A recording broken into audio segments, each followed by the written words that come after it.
আসসালামু আলাইকুম। সবাই শুধু নির্বাচন নির্বাচন নির্বাচন দেন না কেন, নির্বাচন দেন না কেন, বা নির্বাচনের জন্য মুখিয়ে আছে। আমি মাননীয় প্রধান উপদেষ্টাকে অনুরোধ জানাচ্ছি যে আপনি একটা গণভোটের আয়োজন করেন। সেটা হচ্ছে যে এদেশের মানুষ নির্বাচন চায় আগে না সংস্কার চায়। রাজনৈতিক দলগুলো তাদের স্বার্থ দেখবে, আমাদের সাধারণ মানুষের স্বার্থ দেখবে না।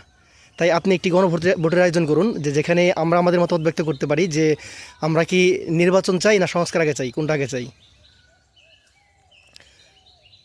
আমার সাধারণ মানুষের সম্পর্কে যেটা মনে হয় যে এদেশের মানুষ আগে সংস্কার চায়, এরপর নির্বাচনের বিষয় দেখা যাবে।